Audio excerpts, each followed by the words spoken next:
The dust from the stagecoach hadn't even settled when Caroline Hewitt stumbled off the coach steps, her knees nearly buckling beneath layers of travel-worn skirts, and realized with a sinking heart that she had absolutely no idea which of the weathered buildings in Cheyenne, Wyoming territory, held the answers she desperately needed. It was late summer in 1876, and the town sprawled before her like a maze of false-fronted buildings and dirt streets, churned to powder by countless hooves and wagon wheels. Caroline clutched her carpetbag in one hand and a bundle of letters tied with string in the other, letters that had brought her all the way from St. Louis on a journey that had taken nearly 3 weeks. The problem was simple and shameful. She couldn't read a single word written on their yellowed pages. Her father had died 6 months ago, leaving behind debts and whiskey bottles in equal measure. Her mother had passed when Caroline was barely 10, before anyone thought to teach her letters. Her father certainly hadn't bothered. He'd needed her hands for washing and cooking and mending, not her mind for reading.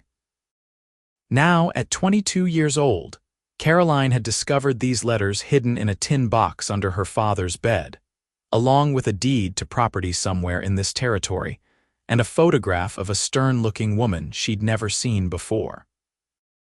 The letters had been arriving for years, apparently, all addressed to her father. She'd asked the postmaster in St. Louis to read the return address, and he'd told her they came from Cheyenne. That was all she knew. The summer heat beat down mercilessly as Caroline stood on the wooden sidewalk, watching cowboys and miners and respectable townspeople move past her with purpose. She felt suddenly very small and very foolish. What had she expected? That she'd arrive, and somehow everything would become clear without her being able to read a single sign or notice. "You lost, miss." A voice cut through her spiraling thoughts. Caroline turned to find a man watching her from where he leaned against a post outside the Wells Fargo office. He was tall and lean, with sun-bronzed skin and dark hair that needed cutting, curling slightly over his collar. His hat was pushed back on his head, revealing eyes that were startlingly blue against his tanned face. He wore dusty range clothes and a gun belt slung low on his hips, but his expression held more curiosity than threat. "I'm looking for someone," Caroline said, then realized how inadequate that sounded in a town of several thousand people. The cowboy straightened, unfolding himself from his casual lean with an easy grace. "Well, I've been in Cheyenne going on 5 years now. Might be I know them. What's the name?" Caroline swallowed hard. "I don't know exactly." "I have letters, but I can't." She stopped, shame flooding her cheeks with heat that had nothing to do with the August sun. The cowboy stepped closer, and Caroline caught the scent of leather and sage and honest sweat. His eyes were kind, she noticed. That gave her courage. "I can't read these letters," she admitted, the words coming out in a rush. "I never learned how, and my father's gone now. And these came to his house for years, but he never spoke of them. And I need to know what they say because I think maybe they're important, and I've come all this way and I don't even know if I'm in the right place." She was rambling now, exhaustion and fear and frustration pouring out in an undignified flood. The cowboy held up one hand, and his expression had softened into something that made Caroline's chest tighten. "Easy now," he said gently. "That's nothing to be ashamed of. Plenty of folks can't read. My own mother never learned." He glanced at the bundle of letters in her hand, then at the busy street around them. "Name's Jack Mercer, and I'd be happy to help you with those letters, but maybe not standing in the middle of the street. You hungry?" "The hotel dining room's respectable, and we could sit down proper while I read them to you." Caroline hesitated. She'd been taught not to trust strange men, but then again, she'd just traveled halfway across the country on her own with nothing but desperation driving her. What choice did she have? "Caroline Hewitt," she offered. "And yes, I suppose that would be acceptable, thank you." The Cheyenne House Hotel's dining room was half full with the late afternoon crowd, mostly miners and railroad men taking coffee and pie between shifts. Jack led her to a table near the window where the light was good, and pulled out her chair with a courtesy that surprised her. He ordered them both coffee and sandwiches, insisting on paying when Caroline protested. "Consider it a welcome to Wyoming territory," he said with a slight smile that crinkled the corners of his eyes. "Now, let's see what you've got there." Caroline's hands trembled slightly as she untied the string and spread the letters across the table. There were at least 15 of them, maybe more, in various stages of yellowing. The handwriting on the envelopes was neat and feminine, each one addressed to Mr. Samuel Hewitt in St. Louis, Missouri. Jack picked up the oldest-looking letter, the envelope worn soft at the edges, and glanced at the postmark. "This one's from 1869, 7 years ago." He looked at Caroline. "You want me to start with the oldest?" "Yes, please." Jack carefully opened the envelope and withdrew a single sheet of paper covered in the same neat script. He cleared his throat and began to read. "Dear Samuel, I write to you once more, though you have not replied to my previous letters. I must believe they have gone astray, for surely you would not ignore the mother who bore you. I am settled now in Cheyenne, as I told you in my last correspondence. The journey west was difficult, but I have made a life here. I have purchased a small house with the money from selling your father's store, and I take in sewing to support myself. I'm not getting younger, Samuel, and I wish very much to see you again before I leave this world. Please write to me, or better yet, come visit. Your mother, Margaret Hewitt." Caroline's heart seized in her chest. She stared at Jack, then at the letter, then back at Jack. "My grandmother," she whispered. "My father's mother, he never spoke of her. I thought she was dead." Jack's expression was grave. "Let's read the next one." They worked through the letters chronologically, and a heartbreaking story emerged. Margaret Hewitt had written faithfully, twice a year at least, for 7 years. She spoke of her life in Cheyenne, of the neighbors and the harsh winters and the way the town was growing. She asked about Samuel's life, whether he had married, whether he was well. Her tone shifted over the years from hopeful to pleading to resigned. The most recent letter was dated just 3 months ago. "Dear Samuel," Jack read quietly, "I am ill now, and the doctor tells me I have perhaps a few months remaining. I do not understand why you have chosen never to write back, never to visit. Whatever wrong I did you, surely it cannot merit this long silence. I forgive you, my son, if that is what you need to hear. I have always loved you, even when your father and I quarreled about your wild ways. Please, if you receive this, come to me before it is too late. I am at the house on Ferguson Street, the yellow one with the green shutters. All that I have will be yours, but more than that, I wish only to see your face once more. Your loving mother." The silence that followed was heavy. Caroline realized tears were streaming down her face, dripping onto the table. Jack quietly passed her his handkerchief. "He never told me," Caroline said, her voice breaking. "He had a mother who loved him, who wanted to see him, and he never said a word, and now they're both gone." "Maybe he meant to," Jack offered gently.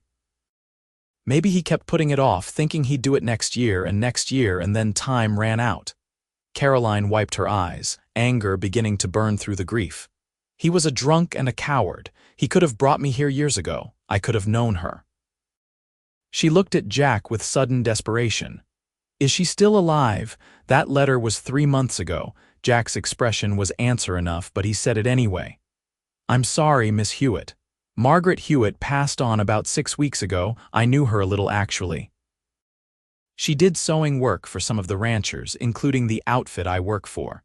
She was a kind woman, kept to herself mostly, but always had a gentle word." The grief crashed over Caroline anew, but now it was mixed with a rage she'd never felt before. Her father had stolen this from her. He'd stolen a grandmother's love, a connection, a chance to know where she came from, and now it was too late. "The house," she said suddenly. She mentioned a house. "The deed I found must be for that property." Jack nodded slowly. "Ferguson Street isn't far. We could walk over there after you've had a chance to eat something." The sandwich tasted like sawdust, but Caroline forced herself to eat. She was going to need her strength for whatever came next. Jack ate in companionable silence, occasionally glancing at her with concern but not pressing her to talk. She appreciated that more than she could say. As they walked through the dusty streets toward Ferguson Street, Jack asked carefully, "What are your plans, Miss Hewitt?" "Do you have family back in St. Louis?" "None that matter," Caroline said. "My father's debts took everything we had. The landlord claimed all the furniture for back rent. I left with what I could carry and about $30 to my name." She laughed bitterly. "I suppose I was hoping these letters would lead me to something better. I just didn't expect it to be a grave." "Well," Jack said, "a house is something. Margaret's place is small, but it's sturdy, and she owned it outright." Ferguson Street was in a quieter part of town, lined with modest houses where working people lived. The yellow house with green shutters was easy to spot, though the paint was fading and the small front garden had gone to weeds. It looked sad and neglected, but the structure was sound. Jack tried the door and found it unlocked. "Folks around here don't always bother locking up," he explained. "Not much crime in the residential areas."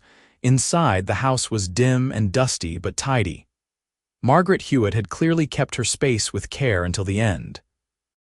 The front room held a sofa and 2 chairs, a small table, and a sewing machine by the window. Beyond that was a bedroom barely large enough for a bed and wardrobe, and a kitchen with a cast-iron stove. It was tiny by any standard, but it was more than Caroline had dared hope for. "It's mine," she said wonderingly, touching the back of one of the chairs. "I have a home." "Looks like it," Jack agreed. He was standing by the sewing machine, looking at something on the wall. "Miss Hewitt, you should see this." Caroline joined him and found herself staring at a photograph in a simple frame.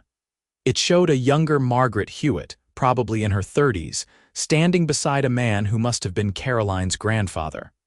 And in front of them, held in Margaret's arms, was a baby. Written on the bottom of the photograph in faded ink were the words Samuel, aged 6 months, 1832. "He was loved," Jack said softly. "Whatever happened later, he was loved at the start." Caroline touched the glass over the photograph, tracing the outline of the baby's face. "I wish I understood why he never came back, why he let her suffer like that." "Some folks carry their pain so deep they can't see past it," Jack offered. "Maybe something happened between them that he couldn't forgive. Or maybe he was ashamed of how his life turned out and couldn't face her knowing the truth." Caroline sank down onto the sofa, exhaustion finally overwhelming her. The journey, the revelations, the grief, it all crashed down at once. She put her face in her hands and let herself cry properly, great shaking sobs that came from somewhere deep in her chest. She barely noticed when Jack sat down beside her, maintaining a respectful distance, but close enough that she didn't feel alone. He didn't try to hush her or tell her everything would be fine. He just let her cry, and somehow that was exactly what she needed. When the storm finally passed, Caroline found herself leaning against his shoulder, too tired to be embarrassed. Jack's hand rested lightly on her back, a warm, steady presence. "I'm sorry," she finally managed, sitting up and trying to repair her tear-ravaged face with his now-soaked handkerchief. "Nothing to apologize for," Jack said firmly. "You've been dealt a rough hand, Miss Hewitt. You're entitled to some tears." Caroline looked around the little house, trying to imagine making a life here. "I don't know the first thing about living in Wyoming territory. I've never even been west of the Mississippi before this trip." "Well," Jack said, standing and offering her his hand, "Cheyenne's a good town for the most part. We've got law and order mostly now that the railroad's established. Winter's harsh, but if this house made it through 7 winters with your grandmother, it'll keep you safe. And there's work if you need it. Your grandmother had a reputation for fine sewing. If you have her skill, you could probably take over her clients."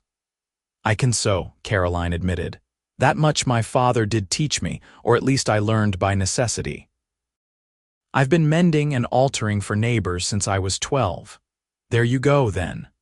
Jack walked to the window and looked out at the street. "You'll need some supplies to get started. Food, coal for the stove, that sort of thing. I could help you get set up if you'd like. Show you where the mercantile is, introduce you to some folks." Caroline studied his profile in the afternoon light. He was handsome in a rugged way, but more than that, he was kind. In her experience, that was far rarer than good looks. "Why are you helping me, Mr. Mercer? You don't know me at all." Jack turned back to her with a slight smile. "Call me Jack, and I suppose because you needed help and I was there, doesn't seem more complicated than that." He paused, then added, "I knew what it was like to be alone in a strange place once. When I first came out here from Ohio, I didn't know a soul. A few people showed me kindness when they didn't have to. I guess I'm paying that forward." "Well, I'm grateful," Caroline said. "Truly. I don't know what I would have done if you hadn't stopped to help me." "Probably would have figured it out eventually," Jack said. "You seem like the resourceful type, traveling all this way on your own." They spent the rest of the afternoon getting Caroline settled. Jack showed her the mercantile where the proprietor, a round man named Mr. Kelso, remembered Margaret fondly and offered Caroline credit until she could get on her feet. They bought basic supplies: flour, coffee, salt pork, beans, a few vegetables. At Jack's suggestion, they also got lamp oil and matches, needles and thread in various colors, and a new broom. As they walked back to the house with their arms full of parcels, Jack pointed out landmarks: the sheriff's office, the post office, the church where they held Sunday services, the school where Caroline might find teaching work if sewing didn't pay enough. "You really know everyone in this town," Caroline observed. "Not everyone, but most of the working folks. I've been cowboying for the Triple Creek Ranch since I got here in '71. We supply a lot of the beef to the town, so I'm in Cheyenne regular for deliveries and such." He shifted the bag he was carrying to his other arm. "It's a good outfit, fair pay, decent boss. I've got a small cabin on the property, nothing fancy, but it's mine."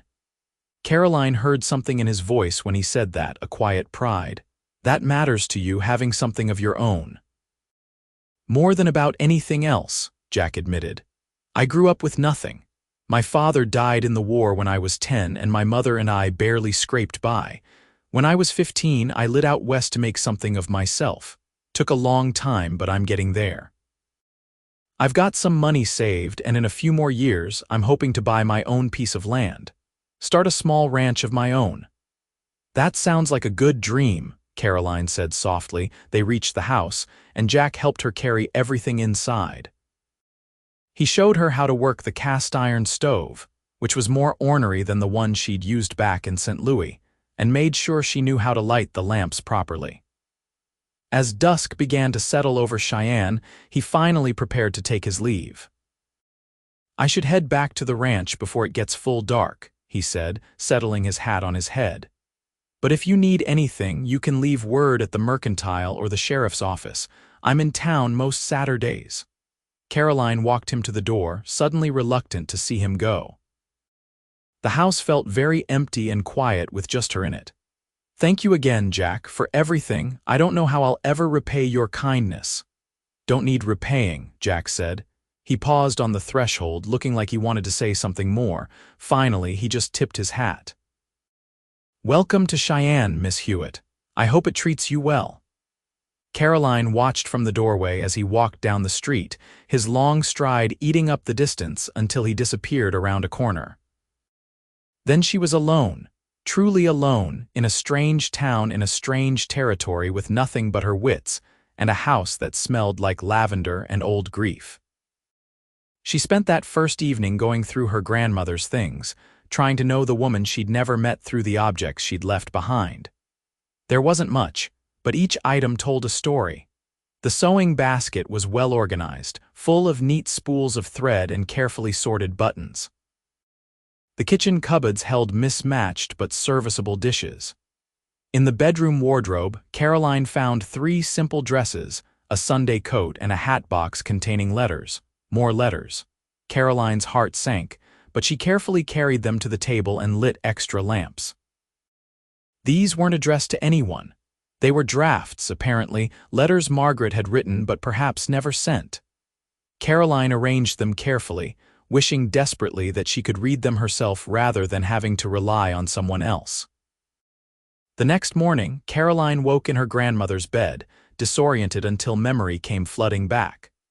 Sunlight streamed through the small window, and she could hear the sounds of Cheyenne waking up around her. Horses whinnying, wagon wheels creaking, distant voices calling out greetings. She dressed in her least travel-worn dress and did her best to make herself presentable. Then, feeling both foolish and determined, she locked the house and walked to the mercantile. Mr. Kelso looked up from counting inventory when she entered. "Morning, Miss Hewitt. Settling in all right?" "Yes, thank you. Mr. Kelso, I wonder if you could tell me how to get word to someone." Jack Mercer from the Triple Creek Ranch. Mr. Kelso's eyebrows rose slightly, but his expression remained friendly. "Jack's a good man. He comes through most Saturday mornings for supplies."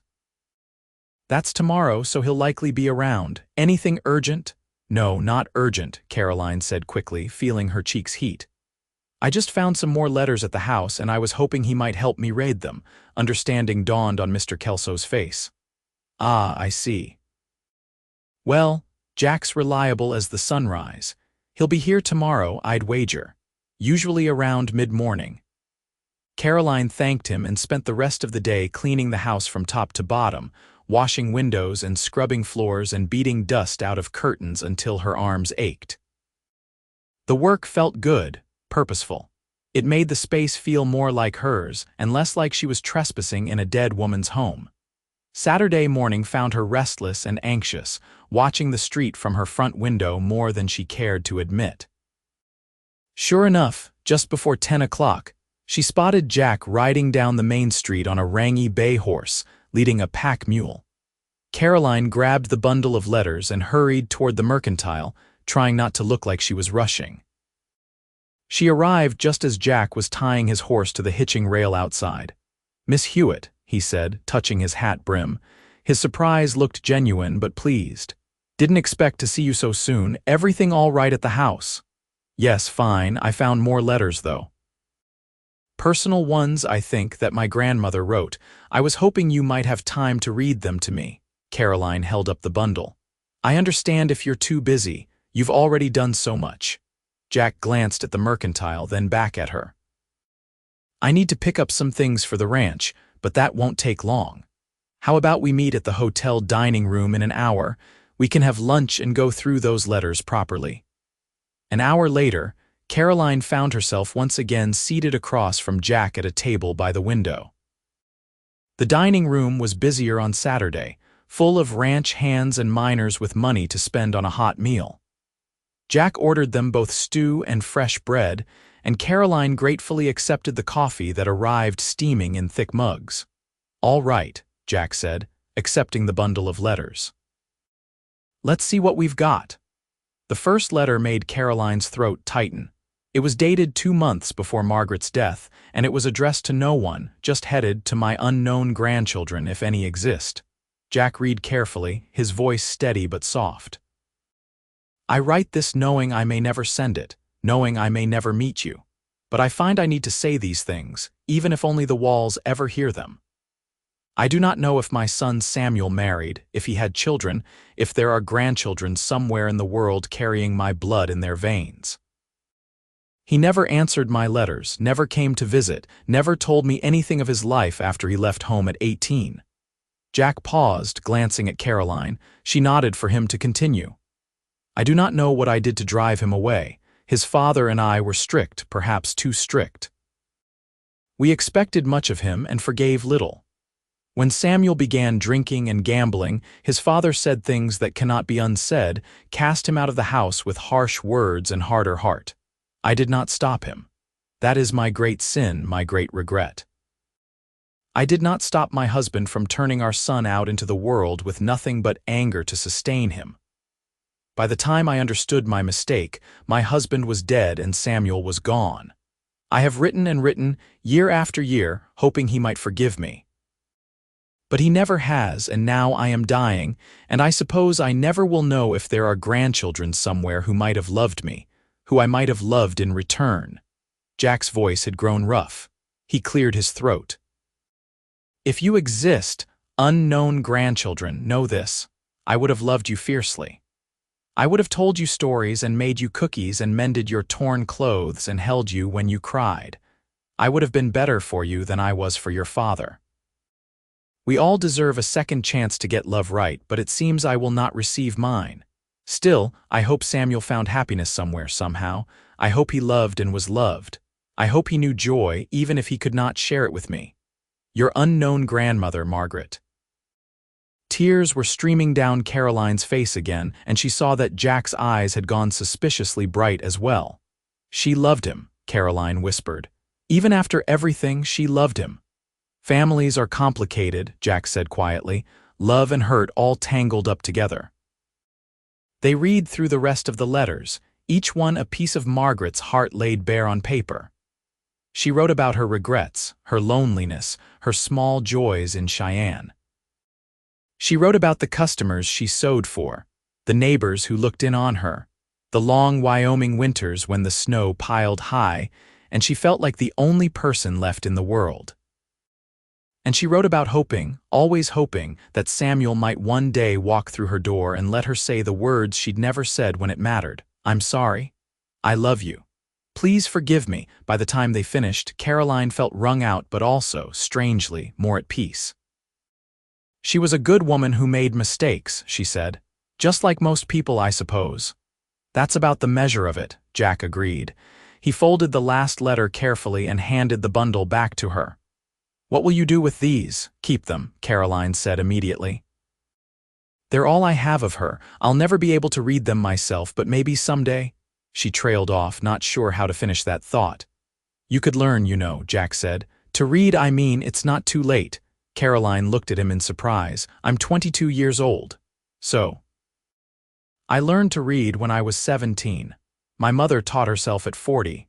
Age doesn't have much to do with it, just determination. Who would teach me? Caroline asked, but even as she said it, something hopeful was unfurling in her chest. Well, Jack said slowly, I'm not any kind of proper teacher, but I can read and write well enough. I could show you the basics if you wanted. Might take a while, but we could work on it when I'm in town. Caroline stared at him, this kind cowboy who kept appearing in her life like an answer to a prayer she hadn't known how to voice. Why? She asked. Why do you keep helping me? Jack looked uncomfortable, turning his coffee mug in his hands. I told you I'm just paying forward kindness that was shown to me. I think it's more than that. He was quiet for a long moment, and Caroline waited, her heart beating faster than it had any right to. Finally, Jack raised his eyes to hers, and the directness of his gaze made her breath catch. Maybe it is, he admitted. Maybe I've never met anyone quite like you before, Miss Hewitt. Coming all this way on your own, determined to face whatever waited at the end of the journey, taking the blow of your grandmother's death and turning right around to make a life here anyway. That takes courage, he paused, and maybe I'd just like to know you better if you'll let me. Caroline felt heat flood her cheeks, but she didn't look away. I'd like that too, she said softly, and please call me Caroline. Caroline, Jack repeated, and the way he said her name made something warm settle in her chest. They made arrangements for her first reading lesson the following Saturday. Jack would come to town in the morning, conduct his ranch business, and then spend the afternoon teaching her letters. It would be slow going, he warned, but if she practiced every day, she'd make progress. The week that followed was busy. Caroline made the rounds to the ranches and businesses that her grandmother had worked for, introducing herself and asking if they might need sewing services. Some were dubious about the unknown granddaughter's skills, but when she showed them samples of her work, they grudgingly agreed to give her a try. She took in 3 dresses to alter and a pile of mending from the hotel. It wasn't much, but it was a start. She also cleaned and organized the house until it shone, went through her grandmother's sewing supplies to take inventory, and tried not to think too much about Saturday and Jack and the strange fluttering in her stomach whenever she did think about them.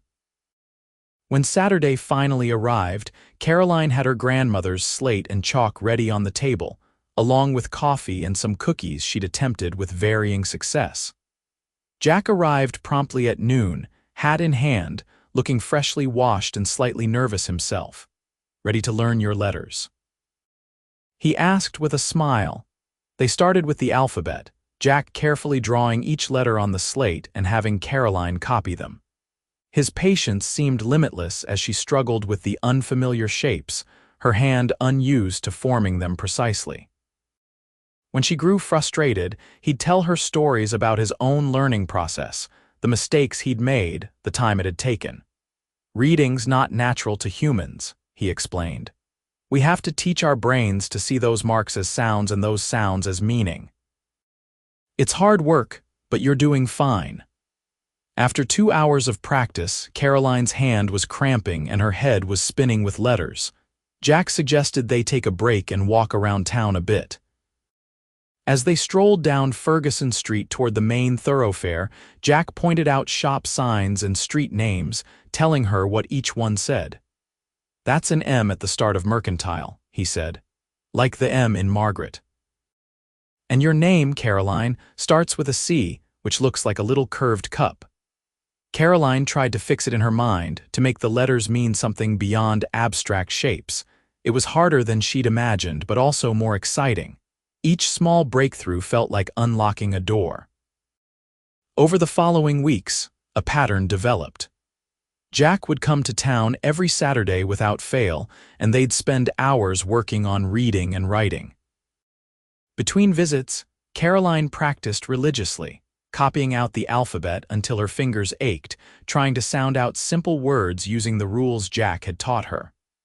But the lessons were only part of what was growing between them. After the formal instruction ended, they'd walk together through Cheyenne, talking about everything and nothing. Jack told her about life on the ranch, the early mornings and hard work, the satisfaction of a job well done.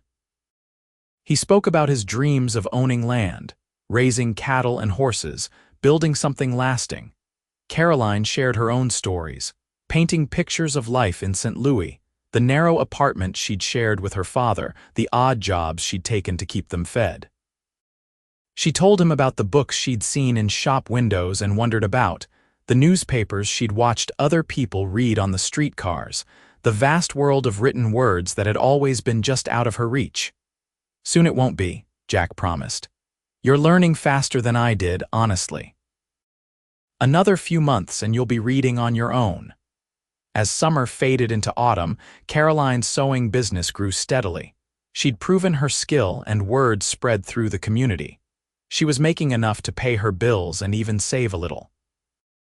More than that, she was making a place for herself in Cheyenne, becoming part of the town's fabric rather than just a stranger who'd wandered in.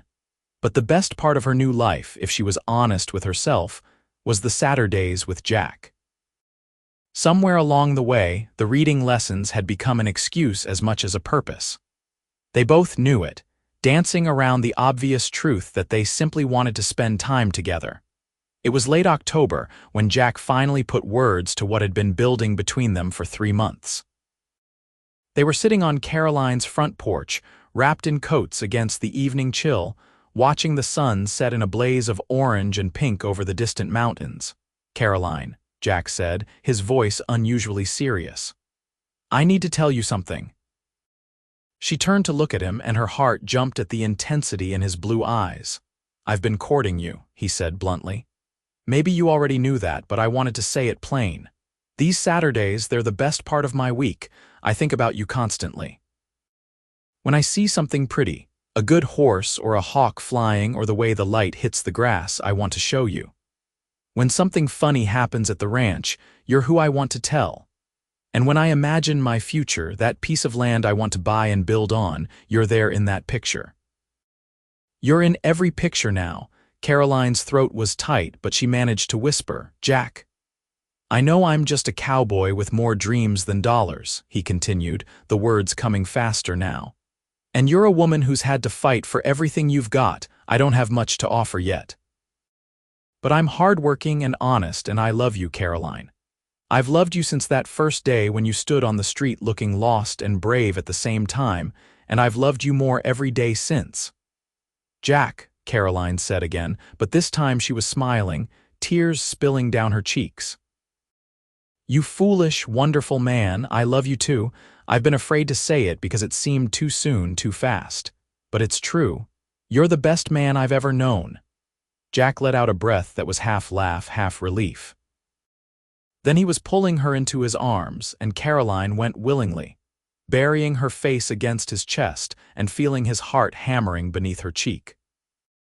They held each other as the sun finished setting and the stars began to emerge, both of them trembling slightly with emotion and cold and the enormity of what they'd just acknowledged. "So we're courting officially now?" Caroline asked eventually, pulling back just enough to see his face. "If you'll have me," Jack confirmed. "And Caroline, I know it's early to speak of this, but I want you to know my intentions are serious. I mean to marry you someday when I've got enough saved to give you the kind of life you deserve." Caroline shook her head. "I don't need a grand life, Jack. I need a good man who loves me and won't leave me. That's all I've ever wanted." "You'll have that," Jack promised. "I swear to you, Caroline, I won't leave you. I won't be like your father or my father or any of the men who broke promises to the women they loved. When I give you my word, it's iron." They sealed that promise with their first kiss, sweet and a little awkward and absolutely perfect. When they finally parted, both breathless, Caroline laughed with pure joy. "This is the happiest I've ever been," she admitted. "Isn't that strange? I came here for a grandmother I never got to meet, and instead I found you." "Not strange," Jack said, pressing his forehead to hers. "Just lucky for both of us." Winter arrived hard and fast that year, with blizzards howling down from the mountains and temperatures that made the previous months seem tropical by comparison. Jack couldn't make it to town every Saturday anymore, as storms sometimes closed the roads for days at a time. But he came when he could, and when he couldn't, he sent word through other ranch hands or the mail rider, little notes that Caroline was now able haltingly to read herself. The first time she successfully read one of Jack's letters without help, she cried with triumph. It was short and simple. "Caroline, snow too deep today. Will come Thursday instead, missing you. Jack." But those words, decoded letter by letter through her own effort, meant more than any flowery poetry could have. She wrote back, her letters clumsy but earnest, and Jack treasured every misspelled word. He kept them in his cabin, tied with string just like the bundle of letters that had brought Caroline to Cheyenne in the first place. On the Saturdays when weather permitted his visits, Jack would arrive half-frozen, and Caroline would warm him with coffee and stew and the heat from her cast-iron stove. They'd work on reading for a while, but increasingly these lessons turned into conversations about their future. Jack was saving every extra penny toward buying land, and Caroline was doing the same from her sewing money. Together, they calculated and planned, drawing up dreams on scraps of paper. "We could get married in spring," Jack suggested one February afternoon when the snow outside was piled 3 feet high but the sun was shining bright and promising. "If you'll have me by then, I'll have enough saved by April to buy a small parcel out near the ranch. Won't be much at first, just a cabin and enough grazing for a small herd, but it would be ours." "Yes," Caroline said without hesitation. "Yes to spring, yes to marrying you, yes to whatever life we can build together." Jack pulled her into his arms, and they swayed together in the small kitchen, dancing to music only they could hear. The engagement was announced at church the following Sunday, and Cheyenne's community welcomed the news with genuine warmth. Jack was well-liked, and Caroline had earned respect through her skill and work ethic. A wedding was cause for celebration, especially in the dead winter when everyone needed something cheerful to anticipate. They were married on April 15, 1877, in the small church on Ferguson Street. The ceremony was simple, attended by ranch hands and townspeople and everyone who'd come to care about the orphan girl and the cowboy who'd found each other through a pile of unread letters. Caroline wore a dress she'd sewn herself, pale blue with white lace at the collar, and Jack wore his best clothes and polished boots and couldn't stop smiling. When the preacher pronounced them husband and wife and Jack kissed her in front of God and everyone, Caroline felt something settle into place in her soul. This was what belonging felt like. This was home. They spent their wedding night in Caroline's little house on Ferguson Street, which would remain theirs to rent out for income once they moved to the ranch. In the morning, they loaded Caroline's possessions into a wagon and drove out to the 100 acres Jack had purchased 10 miles outside of town. The cabin was small and rough. Jack had warned her, but Caroline didn't care. What mattered was that Jack had built it himself over the winter months, every log cut and placed with his own hands. He'd made furniture too, simple but sturdy. A bed frame, a table, 2 chairs, shelves for her sewing supplies and their few books. "It's not much yet," Jack said, watching anxiously as Caroline explored their new home. "It's perfect," she assured him, meaning it absolutely.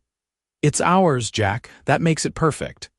They spent that spring and summer working harder than Caroline had ever imagined possible. Jack worked the ranch during the day while Caroline kept house and continued her sewing business, though with fewer clients now that she lived farther from town.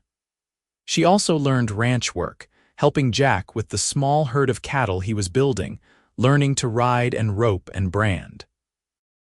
It was exhausting, but Caroline had never felt more alive.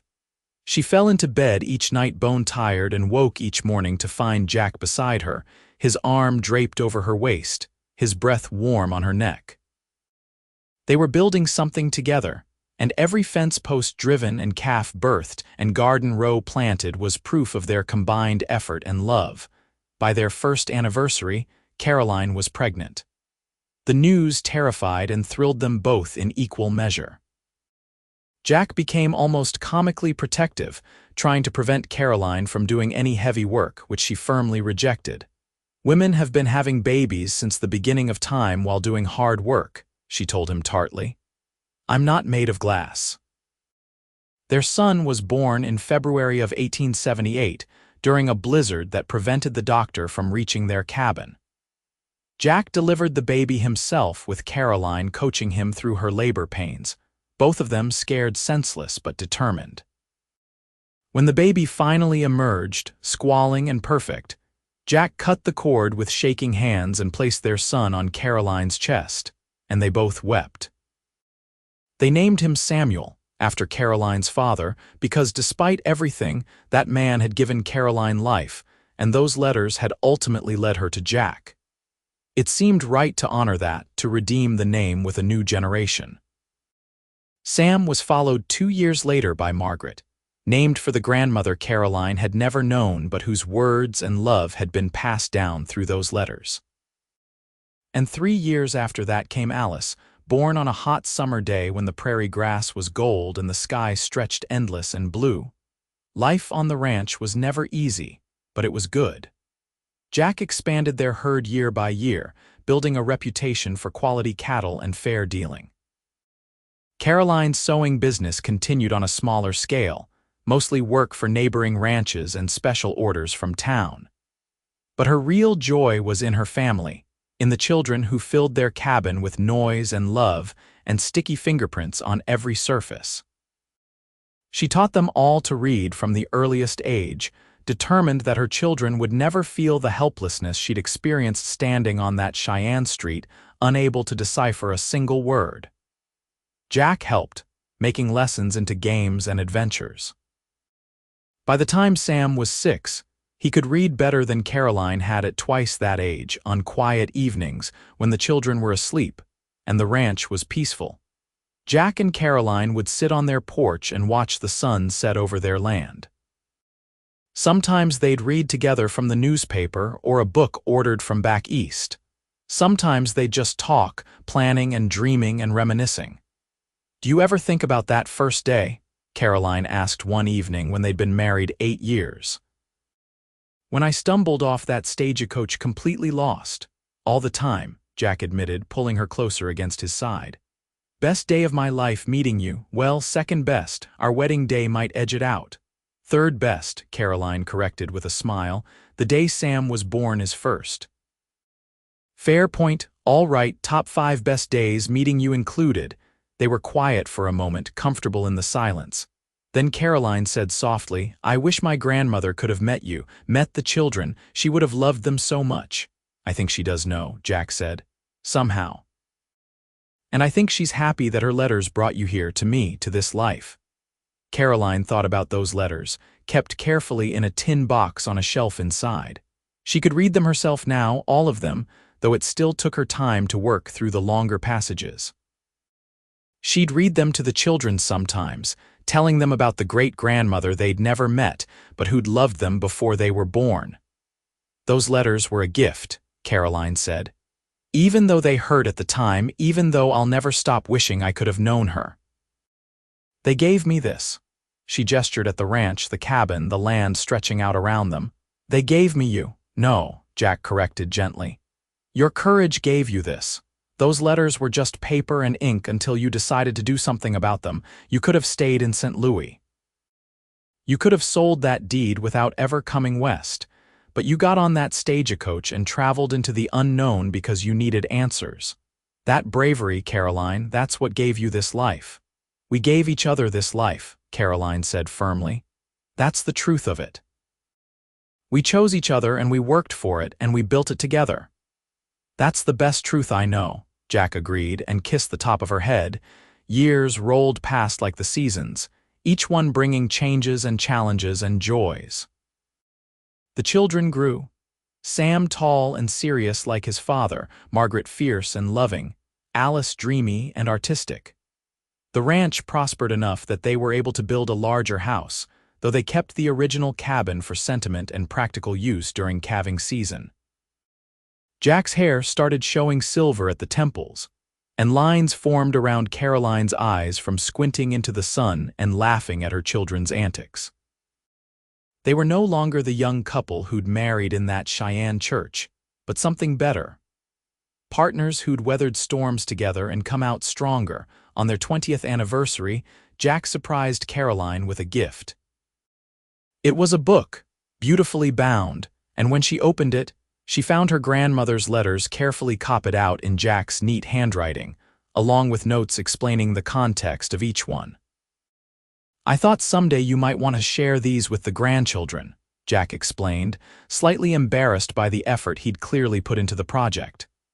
And the originals are getting fragile. This way Margaret's words are preserved.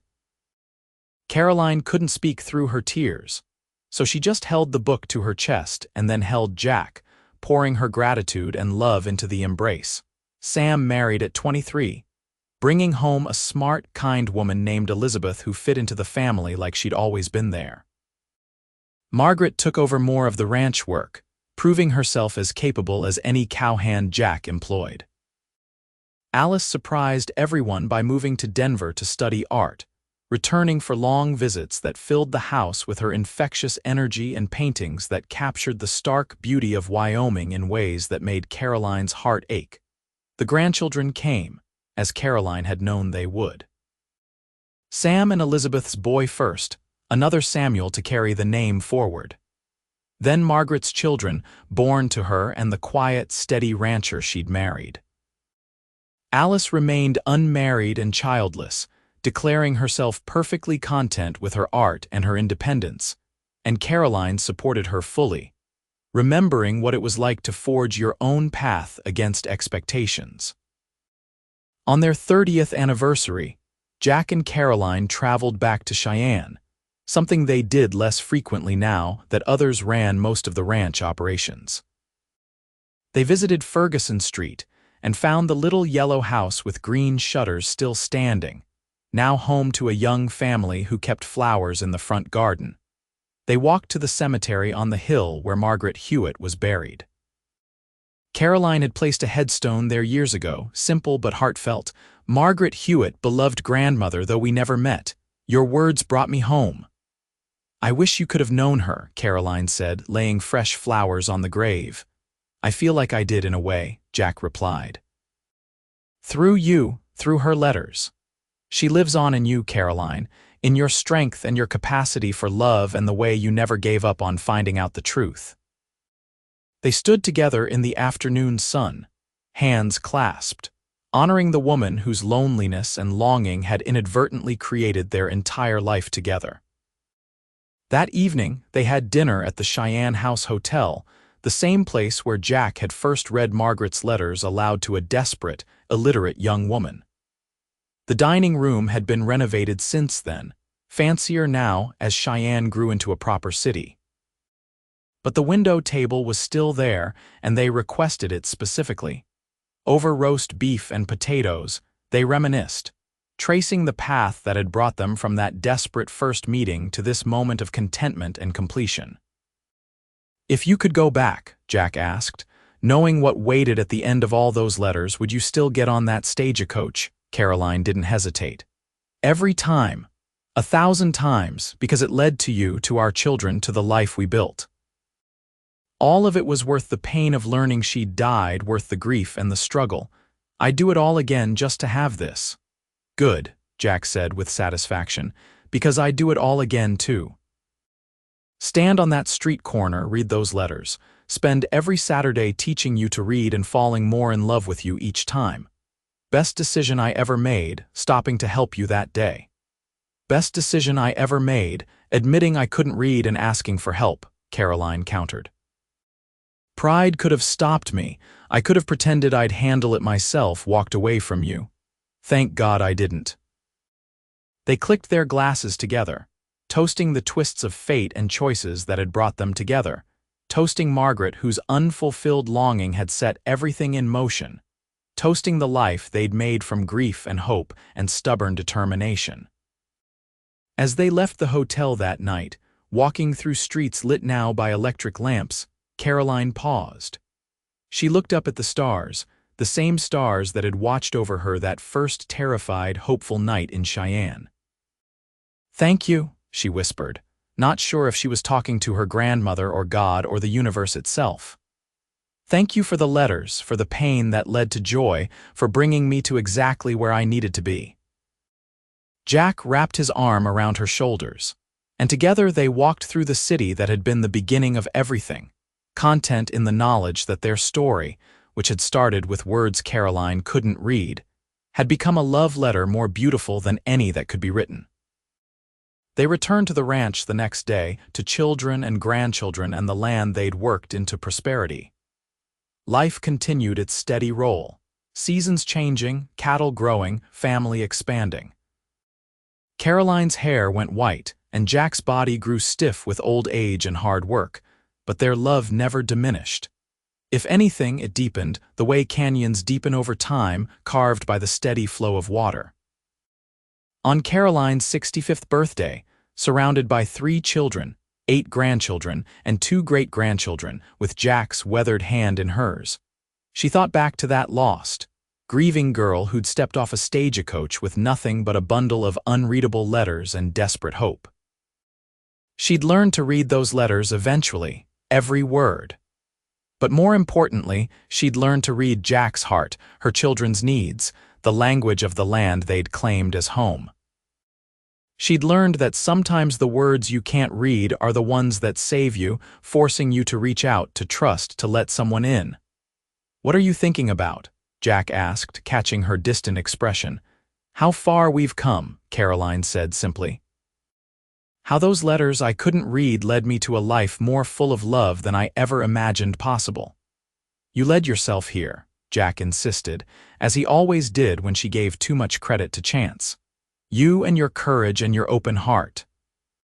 "We led each other," Caroline compromised, the argument as familiar and comfortable as an old song.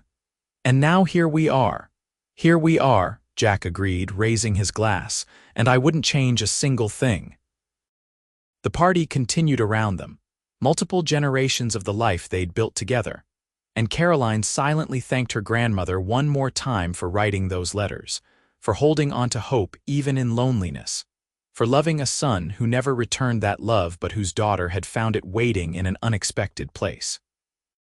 When Caroline Hewitt Mercer died at 78, peacefully in her sleep with Jack's arms around her as they'd been for 51 years, the entire community of Cheyenne and beyond came to pay respects. She was remembered for her kindness, her skill with a needle, her fierce love of family, and the way she'd built a life from nothing but determination and hope. Jack followed her 3 months later, unable or unwilling to continue without his other half. They were buried side by side on a hill overlooking their ranch, the land they'd made flourish through decades of hard work and partnership. On Caroline's headstone, their children placed a simple inscription. She couldn't read the letters, but she wrote the most beautiful story with her life. And in the family home, in a place of honor, sat that tin box of letters, carefully preserved and passed down through generations as a reminder that sometimes our greatest blessings come from our deepest losses, and that asking for help when we need it most can lead us to exactly where we're meant to be. The ranch continued for generations, run by Sam's children and then their children, each one knowing the story of how their great-great-grandmother had arrived in Cheyenne, unable to read, and found a cowboy willing to sit down and read every letter aloud, and how that simple act of kindness had created a dynasty of love that stretched forward through time like prairie grass stretching toward the horizon, endless and full of possibility.